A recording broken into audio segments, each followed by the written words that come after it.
Rama Rama. Hari Hari, Hare Krishna, Hare Krishna, Krishna Krishna, Hare Hare, Hare Rama, Rama Rama, Hare Hare, Hare Krishna, Krishna Krishna, Hare Hare, Hare Rama, Rama Rama, Hare Hare, Hare Krishna, Krishna Krishna, Hare Hare, Hare Rama, Rama Rama, Hare Hare. Well, I'm in the mood for some technical discussion, detailed discussion, and this is the chapter Prayers by the Personified Vedas. It's very technical. And a devotee said the other day when we were in a discussion group how it's important that we hear these kinds of discussions about the material situation. Hey, Hare Krishna Lint. Haribol. Yeah, the devotee, it made an impression on me when they said how it's important to hear about the material situation because we're all still very much concerned about the material body, the material mind, the material relationships based on the body. So it's important that we hear about the material situation. So, well, why don't we just go right away to all the good stuff? No, it's important that we hear about our situation, our material situation, so that we can understand nicely about Krishna, because Krishna is not material. He's not doesn't have a material form. So it's important that we hear about our situation. Hare Krishna. Good morning, Jocelyn. Hare Krishna. Or good night for you. Good evening, probably late for you. It's like 10 in the evening, Philippines, something like that. Hare Krishna. Hare Krishna. So there was some discussion last night in a group I was sitting in on about the material situation, which is the second canto of Bhagavatam. And elements: earth, water, fire, air, ether. Those are the gross elements, making something out of, that's what this body is made out of, functions in. And then the subtle elements: mind, intelligence, and ego, or false ego. If I identify with that package, it's false ego. If I identify with my spiritual relationship with Krishna, then it's real ego. Ego isn't bad, it's just false ego is a problem.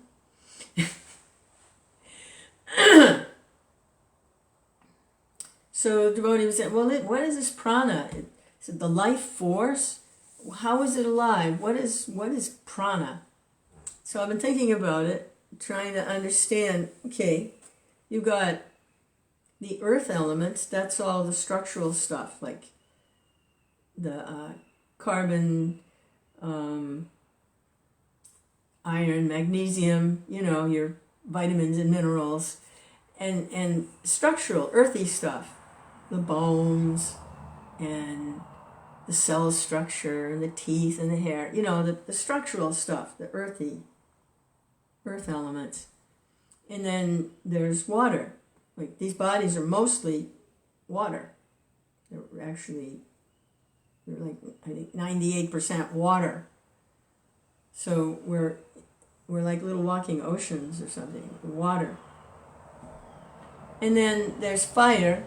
Fire is, a lot of it's electrochemical, the reactions of the different chemicals creating heat, fire, like kind of electricity, electrochemical. And then the fire of digestion. I mean, there's fire, body is using fire. You can take the temperature. Okay, what's the temperature of the fire? Okay, it's a machine. And then air. Okay, so we know breathing, respiratory, you have to have air, right? But there's more going on with air than just in and out of the lungs. There's 5 kinds of airs that are floating, that are in the body. And the soul is riding the air. It's like a cushion. I was thinking about that. The conscious, spiritual, conscious energy. We don't actually mix with the material elements. We identify with them and try to interact with them, but we don't really ever. It's like oil and water. It never really mixes. It's like you can get in a car and drive it around, but you don't become the car, even though some people think, if you hit the car, say, you hit me, but we're not the car. We're in it. We're driving it around. So the soul, it's like a cushion. And I was looking at pictures of people floating in the water. It's like, yeah, if there wasn't air in the body, they wouldn't float. They'd drown. They'd submerge. And when the soul leaves the body, the life air is gone. So that's how the body uses air. It uses the material gross elements to make the bones and stuff, and then the watery elements to, like, everything's fluid and moving in there, carrying things one place and another, and like that. Blood has water, everything is liquid in there. And then electrochemical processing all the stuff, breaking it down, and then the air, floating on the air. So my next question is, well, how does ether enter into all of this? Because ether is the most subtle of the gross elements. That's what sound travels in. So I'm like, how does that enter into all of this? But I'm going to think about that because I can't really say anything right now. But that was prana.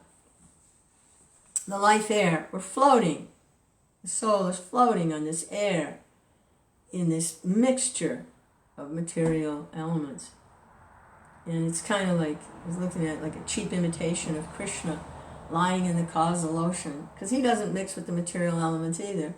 He's lying in the causal ocean asleep, And so we're kind of imitating. We're doing the same thing. We're in the causal ocean and all the material elements. This is a cheap imitation. Always imitating Krishna. So I was going to read, because now I'm in this technical mood. How do things work? And the prayers by the Personified Vedas, they go into that quite a bit. So this is the 10th canto, summary study of the 10th canto by A.C. Bhaktivedanta Swami Prabhupada.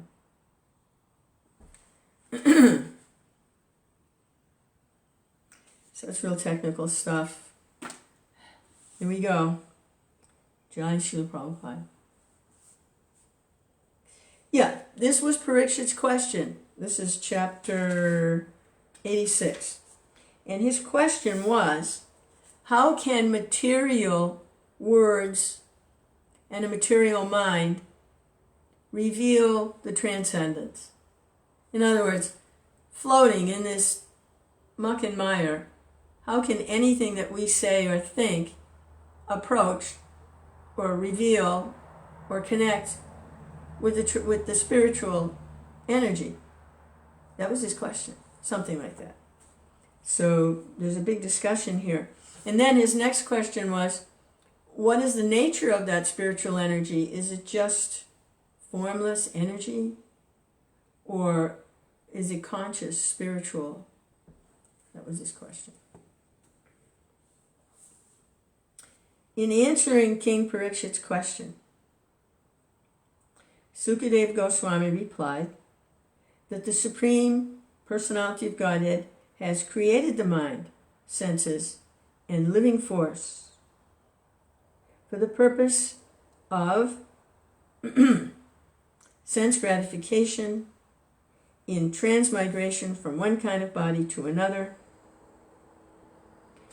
So on the one side, try to enjoy swimming around in this stuff.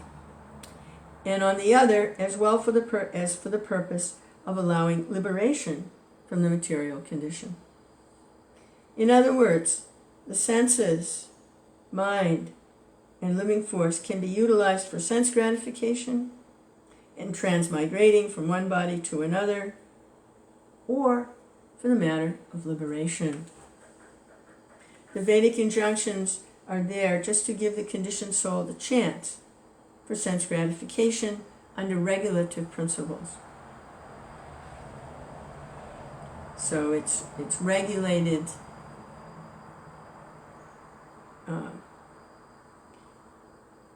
that minimizes the entanglement.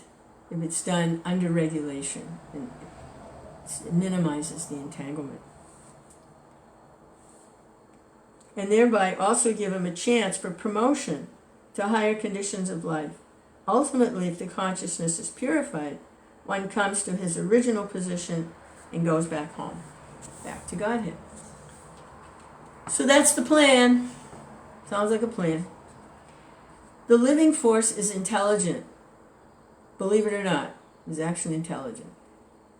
One therefore has to utilize his intelligence over the mind and the senses.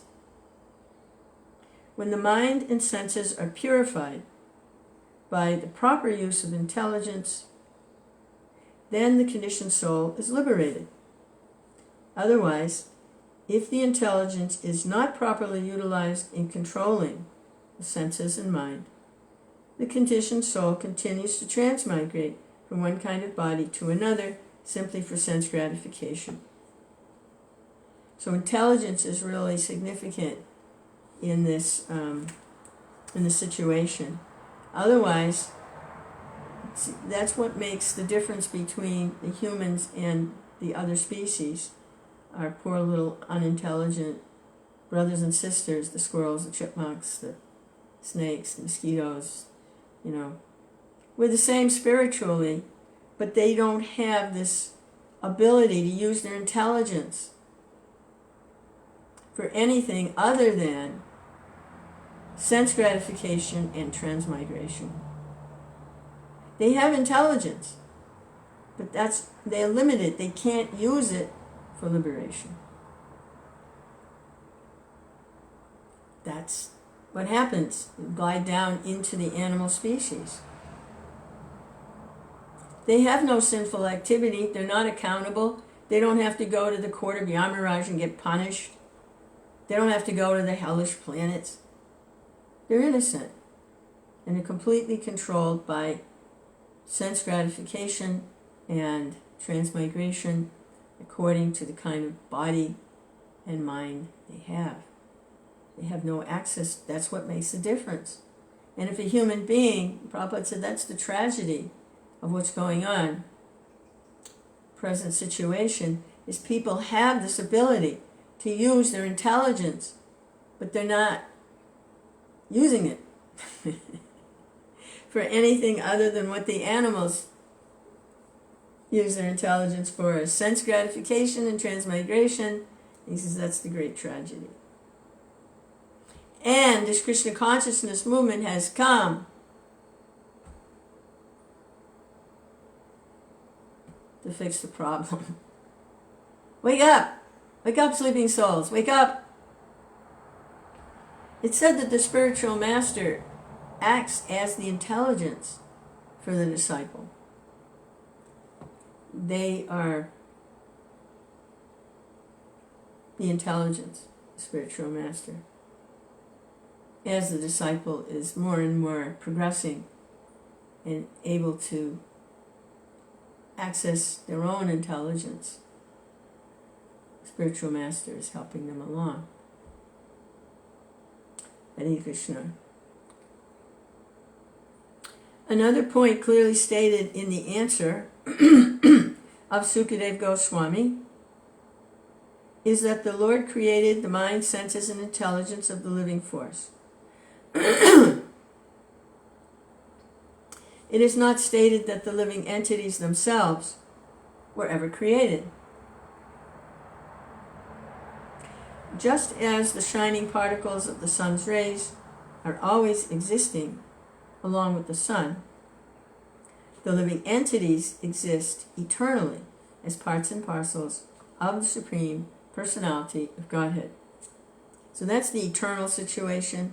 This other thing has a beginning and an end. It's temporary. It's different. The conditioned souls, although eternally existing as part of the Supreme Lord, are sometimes put within the cloud of the material concept of life, in the darkness of ignorance. No, we don't want to go there. We've been there, we've done that. We don't want to go there. The whole Vedic process is to alleviate the darkened condition. Ultimately, when the senses and mind of the conditioned soul become fully purified, he then comes to the original position, Krishna consciousness, and that is liberation. In the Vedanta Sutra, the first sutra or code, I know, I read this the other day, but could read it a million times, So, a little bit of backtracking here. What's your hurry? Hare Krishna. In the Vedanta Sutra, the first sutra or code, questions about the absolute truth, the Tato Brahma Jigyasa. What is the nature of the absolute truth? The next sutra answers, the nature of the absolute truth is, he's the origin of everything. Whatever we experience in this material condition of life is but an emanation from him. The absolute truth created the mind, senses, and intelligence. This means that the absolute truth is not without mind, intelligence, and senses. So that was the question, is this absolute just a spiritual energy, or is it personal? And so the way he's answering is that, well, everything that we see emanates from the absolute truth, and what we see and what we experience, we have mind, intelligence, and senses, and we're coming from the source. So the source doesn't have mind, intelligence, and senses? No, of course. Of course the source, because this is coming. You can't give what you don't have. So, in other words, he's not impersonal. The very word created means he has transcendental intelligence. To create something, it has to be intelligent. For example, when the father begets a child, the child has senses because the father also has senses. The child is born with hands and legs because the father also has hands and legs. Sometimes it's said, therefore, that man is made after the image of God. The absolute truth is therefore the Supreme Personality with transcendental mind, senses, and intelligence.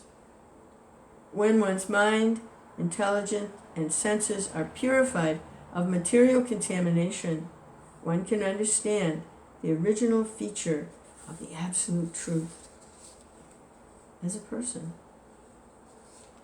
The Vedic process is to gradually promote the conditioned soul from the mode of ignorance to the mode of passion, and from the mode of passion to the mode of goodness. And in the mode of goodness there is sufficient light for understanding things as they are. Yeah, there's so much in the mode of ignorance. It's dark, very dark. And because there's ignorance, there's a lot of suffering and reactions for activities that the person's doing because they're in ignorance. They're in the dark. They're doing all the wrong things and they're getting reactions. So it's a very disturbing situation in the darkness. And then the mode of passion, preoccupied with acquiring things, and sense gratification becomes very intense. And, sex life, mode of passion, you get results. So they're distracted like that. But then in the mode of goodness, all of that backs off a little bit. And there's peacefulness. And the person has what they need to be peaceful. They have sense gratification, but it's a more peaceful situation. So there's not so many reactions. So there's sufficient light for understanding things as they are, this mode of goodness. For example, from earth a tree grows, and from the wood of the tree fire is ignited. In that igniting process, we first of all find the smoke, and then the next stage is heat, and then fire. Okay.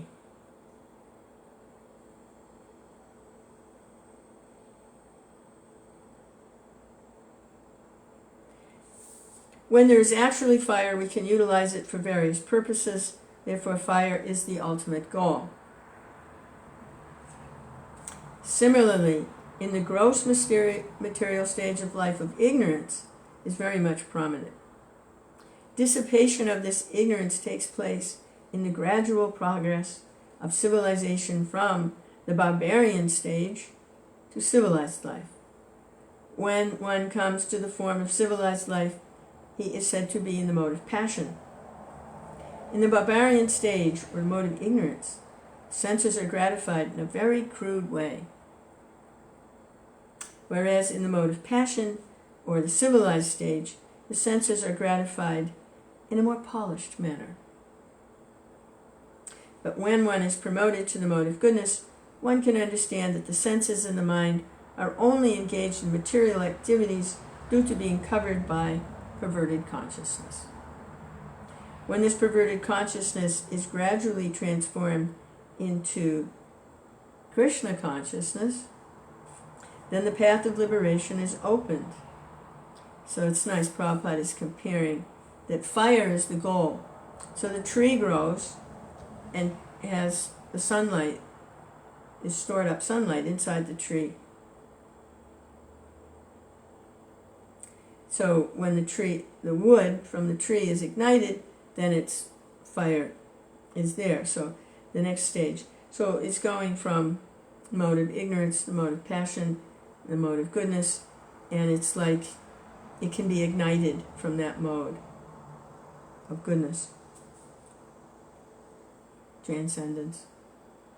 So it's not that one is unable to approach the absolute truth by the senses and the mind, which was Parikshit's question.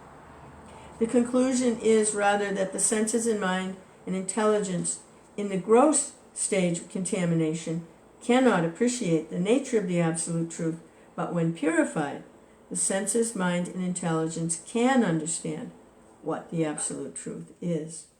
This purifying process is called devotional service or Krishna consciousness. Wow. Hare Krishna, Krishna Krishna, Hare Hare. Because it's the natural state of a living entity and everything else is just a covering. In the Bhagavad Gita, it's clearly stated that the purpose of Vedic knowledge is to understand Krishna. And Krishna is understood by devotional service, beginning with the process of surrender. What does surrender mean? Let's see what the dictionary says about surrender. You know, in surrender you have the vision of these movies with the guy with the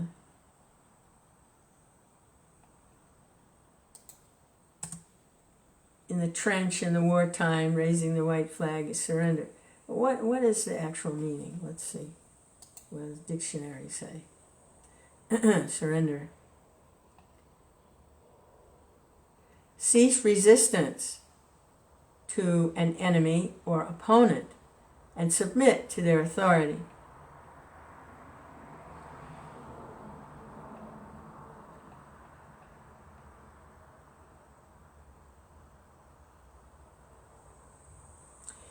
Yield to powerful control.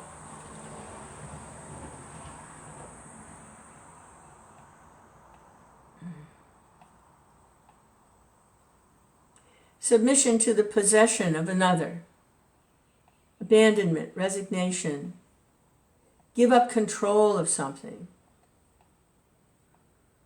Stop fighting and resisting someone and agree that you have been beaten.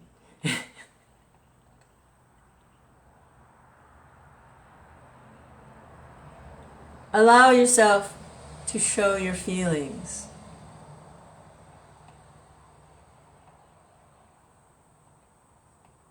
To give oneself up physically.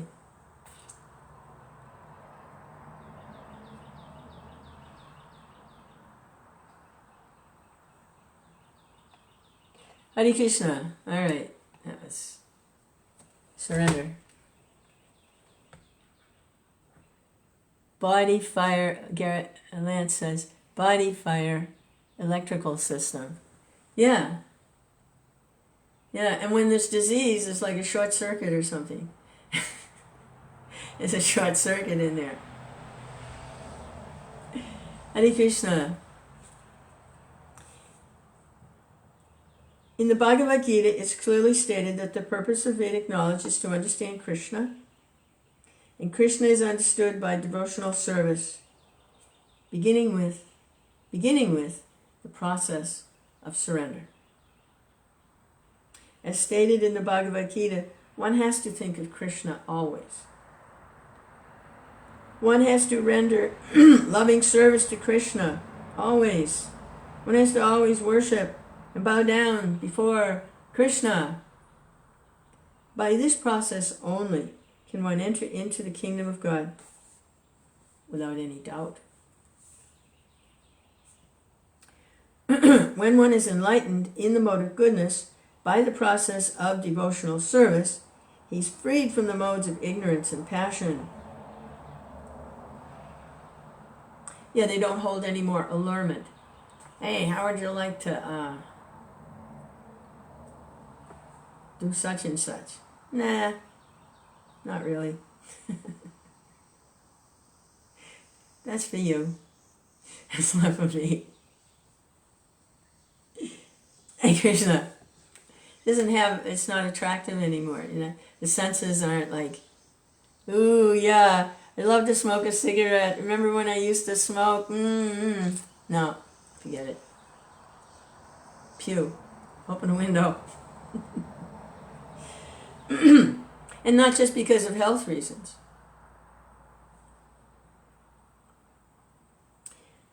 It's just not attractive anymore.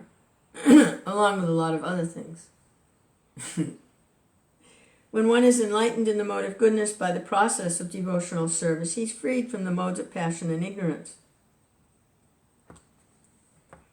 The word Atmane indicates the stage of Brahminical qualification in which one is allowed to study the Vedic literatures known as the Upanishads.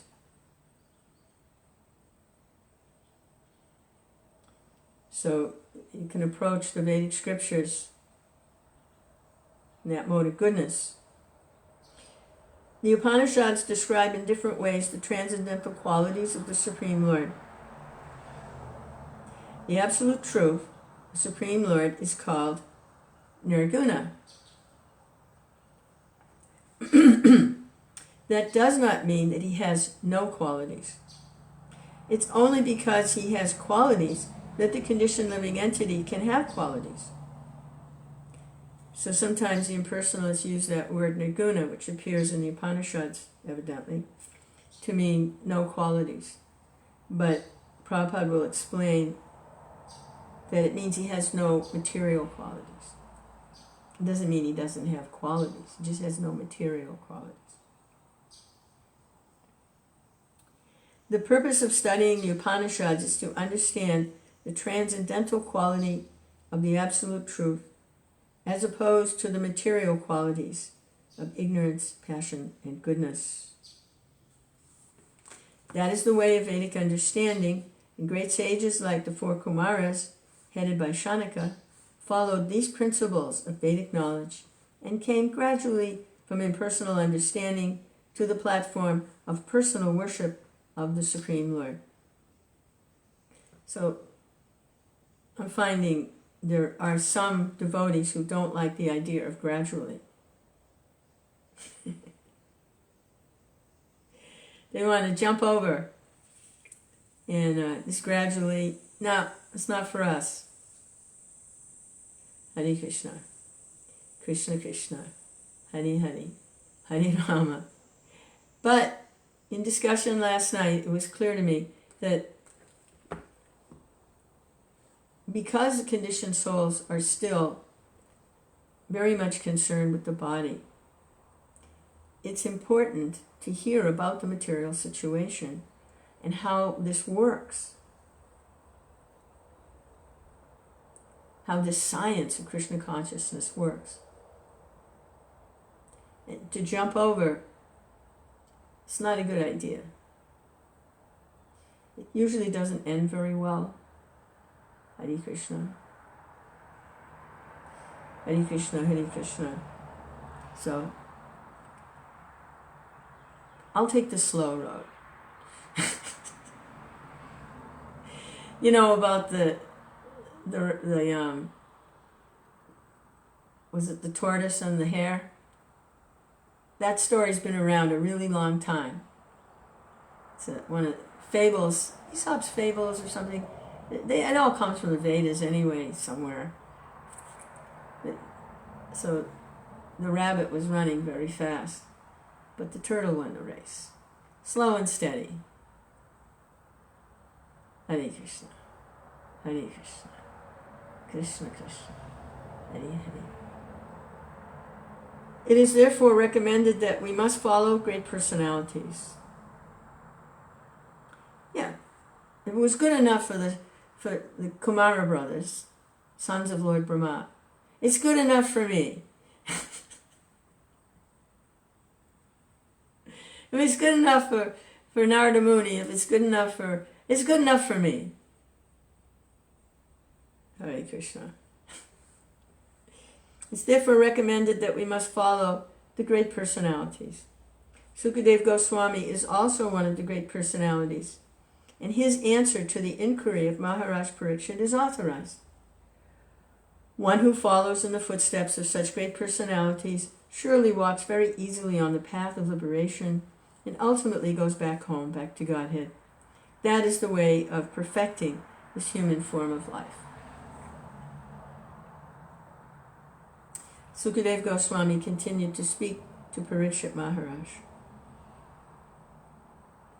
So Parikshit knows he's going to die in a few days, and so the sages are all gathered, and he's hearing from Sukadeva Goswami, who heard from his father Vyasadeva, who's the compiler of the Vedas. So Sukadeva continues to speak to Maharaj Parikshit and the assembled sages. My dear king, he said, I will narrate in this regard a nice story. The story is important because it is in connection with Narayan, the Supreme Personality of Godhead. This narration is a conversation between Narayana Rishi and the great sage Narada. Narayana Rishi still resides in Badarika Ashram in the Himalayan hills and is accepted as an incarnation of Narayan. Once, when Narada, the great devotee and ascetic amongst the demigods, was traveling in different planets, he desired to personally meet the ascetic Narayan. So Narada Muni is the son of Lord Brahma, and he's the ascetic amongst the demigods. He's a great devotee and has the ability to travel on the sound vibration of the glorification of Krishna. He can go anywhere in the material and spiritual world. And he does. He goes everywhere. He desired, so Narada desired to personally meet the ascetic Narayan in Badarika Ashram and offer him his respects. This great sage, incarnation of Godhead, Narayana Rishi, had been undergoing great penances and austerities from the very beginning of the creation in order to teach the inhabitants of Bhartavasa how to attain the highest perfectional stage of going back to Godhead. His austerities and penances are exemplary practices for the human being. So at the beginning of the creation, he's been in meditation like this, in Badarik Ashram in the Himalayas. Hare Krishna, how did King Satyavrata get Matsya out of the lake and into the ocean? Hare Krishna. Badarik Ashram is situated in the northernmost part of the Himalayan mountains and is always covered with snow. Religious Indians still go to visit this place during the summer season, when the snowfall is not very severe. Once, the incarnation of God, Narayana Rishi, was sitting amongst many devotees in the village of Kalapagram.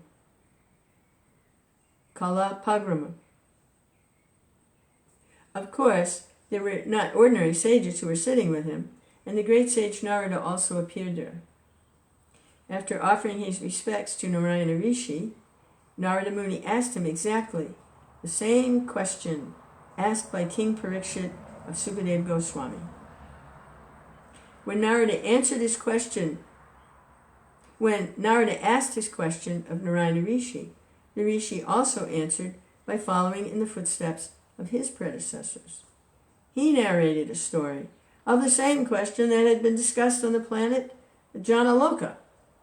So now we've got a story within a story within a story, which is what the Bhagavatam is actually.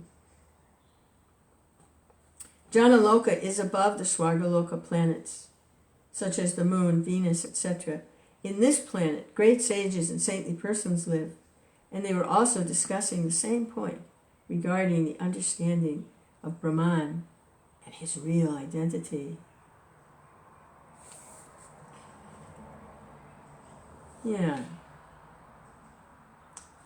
I have a devotee friend whose name is Swarga, and she always has some hesitancy when she says her name because she's looking at it like it's a heavenly planet. Why didn't I get a spiritual name like everybody else? I got Swarga.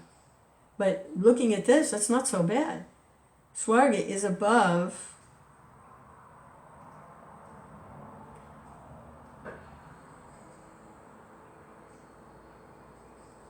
Swarga. Oh, okay. Well, maybe not. I don't know. I read this wrong. Oh well, she stuck with the name. It's Janaloka that's above Swargaloka, and Swargaloka is demigod region. Oh well. Hare Krishna. We still love you anyway. Okay, let's get serious here. The planet Janaloka is where the great sages and saintly persons live, and they were discussing the same point. Personal or impersonal? The great sage Narayan began to speak. My dear Narada, he said,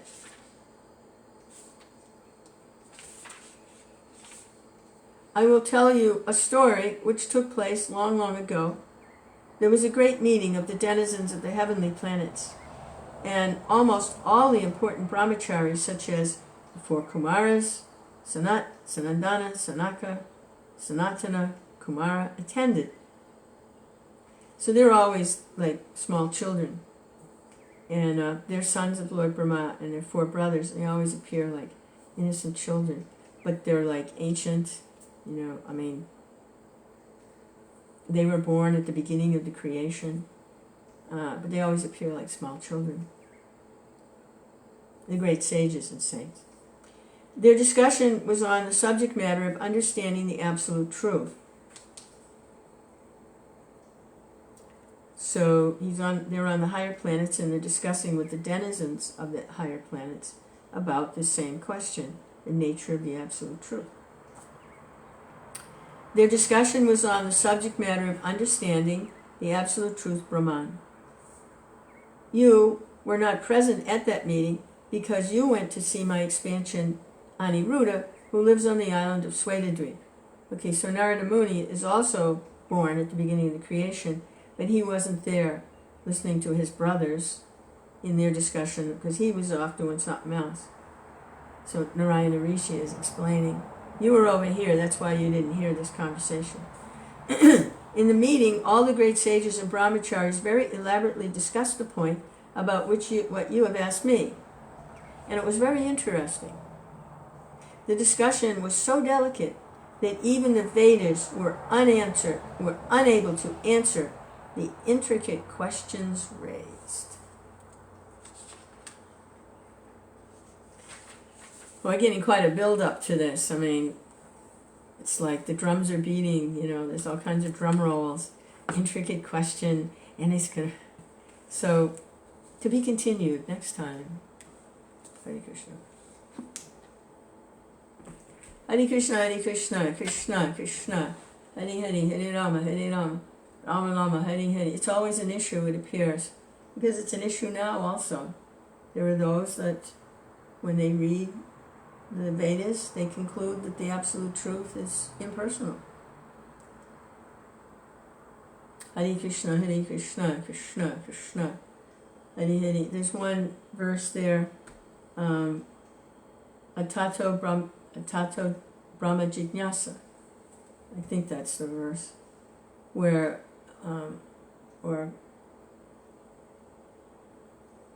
anyway, I don't know if that's the Sanskrit verse or not, but the translation is something like, I am also Brahman. And so they conclude that it's all one. It's impersonal, there's no differentiation, that all of this is an illusion, but the truth is opposite of the illusion. If the illusion has variegatedness, then the truth is the opposite of it, and the truth has no variegatedness. They make conclusions like that. Because they see suffering and transmigration and reincarnation and problems with variegatedness. So they conclude, well, the absolute truth is just one. There's no variegatedness, there's no interactions, there's no personal relationships, that's all just a product of illusion. That's kind of like their argument. But the other argument we were just reading is, well, if this is created, there's a creator, and if there's mind, intelligence, and ego here, in a temporary manifestation, then the creator also has mind, intelligence, and ego. It's just a different quality. So how they can skip over the first few chapters of Bhagavatam, where it's very elaborately described how the creation comes about, the causal ocean, and how they can just skip over that is really bewildering. But evidently, from what I've heard, is they don't recognize the Bhagavatam. They don't use the Bhagavatam. From what I understand, is they won't comment on it, the impersonalists. They go to other scriptures, Upanishads, Vedanta Sutra, but they won't touch the Bhagavatam. How can they? If they did, they wouldn't be able to keep their impersonal conclusions. So that explains a little bit more, too, why it was such an important scripture for Prabhupada to translate into English and have distributed widely. This is something the impersonalists won't touch.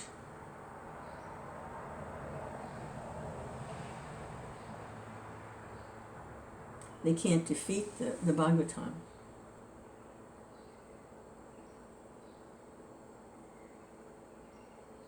Well, that makes them look really foolish, doesn't it? Like ostriches with their heads in the sand. Hare Krishna. Who could take anything that they might say seriously after Bhagavatam?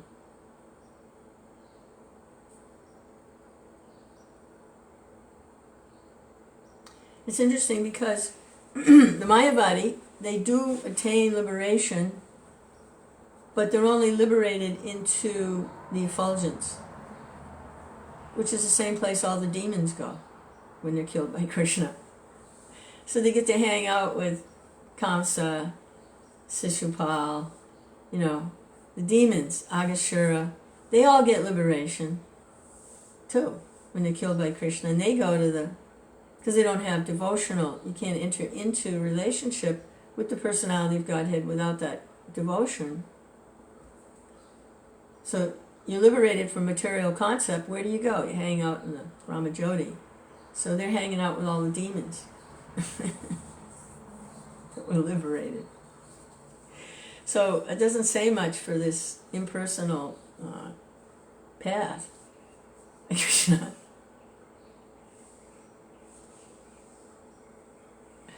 Hare Krishna, Hare Krishna. Krishna, keep chanting, keep chanting. This is the lifeline. Krishna, Krishna. Even if someone doesn't understand any of this, it's all right. Just keep chanting. Hare Krishna.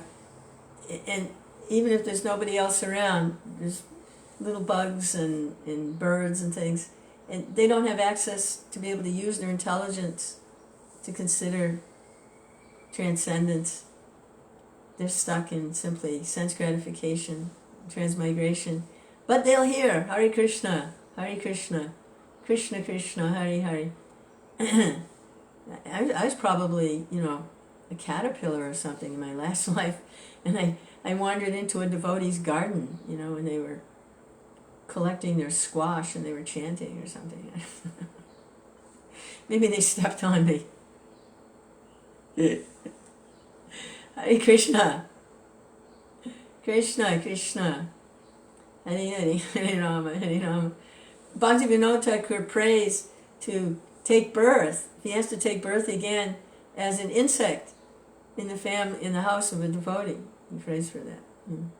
Lord Brahma prays, a blade of grass, not in Vrindavan, but near Vrindavan, so that the devotees they might step on him, and he would get their mercy at their touching them with their feet. Hare Krishna, while they're on their way to try to serve Krishna. Hare Krishna, Krishna Krishna, Hare Hare, Hare Rama, Hare Rama, Rama Rama, Hare Hare, Hare Krishna, Hare Krishna, Krishna. Now just keep chanting and avoid those offenses. Hare Krishna.